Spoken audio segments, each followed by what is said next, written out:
சரி, நான் உன்ன ஒரு क्वेश्चन கேக்குறேன், நீ கரெக்ட்டா ஆன்சர் பண்றியா பார்க்கலாம். சரி.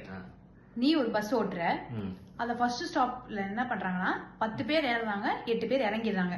10 பேர் ஏறாங்க, 8 பேர் இறங்குறாங்க. ஓகே. ஒரு செகண்ட் ஸ்டாப்ல திரும்ப 5 பேர் இறங்கிடுறாங்க, 8 பேர் ஏறுறாங்க. ஏய் இரு நான் ஃபர்ஸ்ட் எண்ணிக்கிறேன் சொல்லுங்க. அப்புறம் தேர்ட் ஸ்டாப்பிங்ல வந்து 10 பேர் இறங்கிடுறாங்க. ஓகே.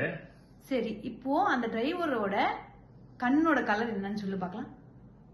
அந்த டிரைவரோட கண்ணோட கலரா? ஆமா. கண்ணோட கலர் ஒயிட் பிளஸ் Black தானே? நல்லா யோசிச்சு. டிரைவரோட கண்ணோட கலர் நான் கேட்ட கேள்வியில பதில் இருக்கு. 8 9 5 பேரு தெரியலையே. நான் என்ன சொன்னேன், நீ நல்லா கொஸ்டினை கவனிச்சுதான். நீ ஒரு பஸ்ஸ ஓட்டுற, அப்ப உன் கலரோட கலர் தானே டிரைவரோட கலரு. அவுட். Brainless man.